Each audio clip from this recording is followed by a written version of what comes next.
I am continuing in my reading. What I'm doing in this series is to read through the entire standard works of the Church of Jesus Christ of Latter-day Saints. This consists of the Bible, the Book of Mormon, the Doctrine and Covenants, and the Pearl of Great Price. I am continuing reading in a chronological order, according to event, not according to publication or volume, so I'm skipping around a bit as I move along. We continue in Helaman. We've been reading about Nephi. He revealed the murder of the chief judge, given the sealing keys, preached to all the people. Most people didn't accept it. Most people rejected the gospel. Eventually, the Nephites devolve into a civil war, which lasts about 2 years. Nephi then prays to God as God replaced their war with a famine.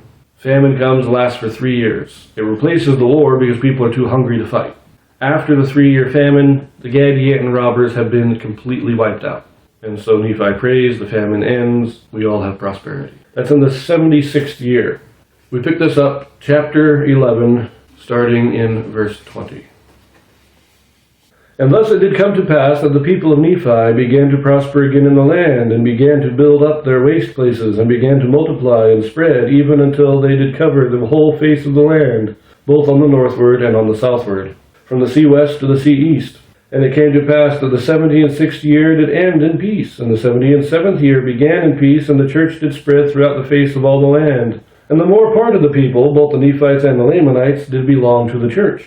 And they did have exceedingly great peace in the land, and thus ended the 77th year. And also they had peace in the 78th year, save it were a few contentions concerning the points of doctrine which had been laid down by the prophets. And in the 79th year there began to be much strife, but it came to pass that Nephi and Lehi and many of their brethren who knew concerning the true points of doctrine, having many revelations daily, therefore they did preach unto the people, insomuch that they did put an end to their strife in that same year.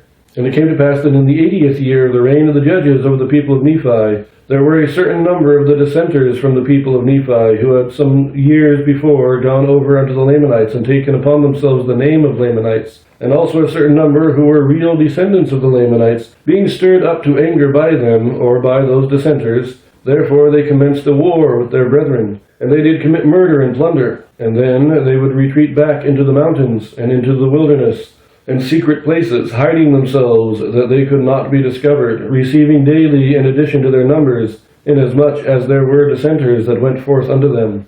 And thus in time, yea, even in the space of not many years, they became an exceedingly great band of robbers, and they did search out all the secret plans of Gadianton, and thus they became robbers of Gadianton.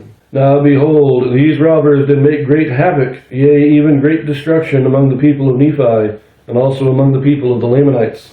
And it came to pass that it was expedient that there should be a stop put to this work of destruction. Therefore they sent an army of strong men into the wilderness and upon the mountains to search out this band of robbers, and to destroy them.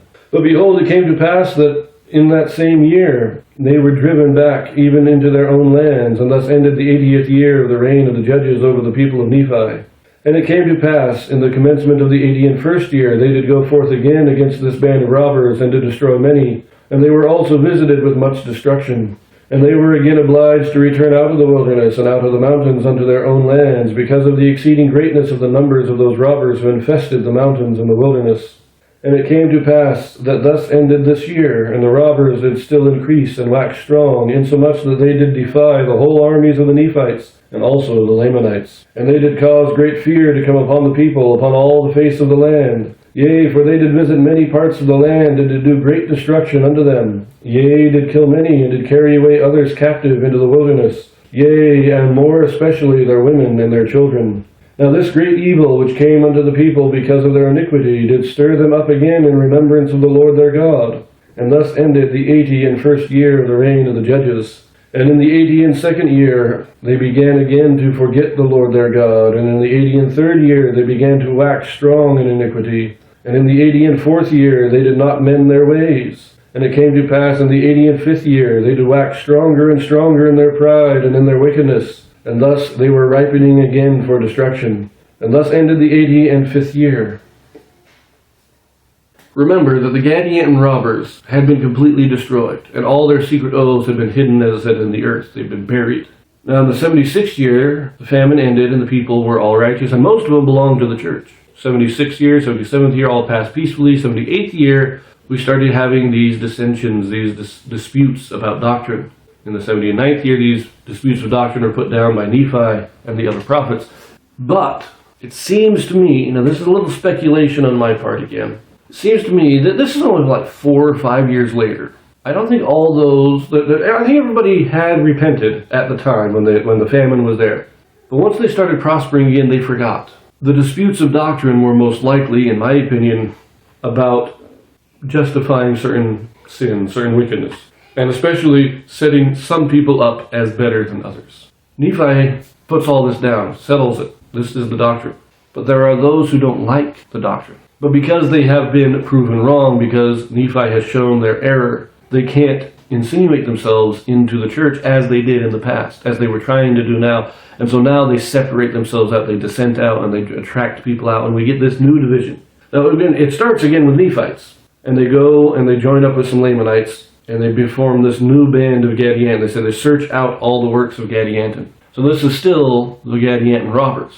And there's a good chance that many of these people were a part of Gadianton's band.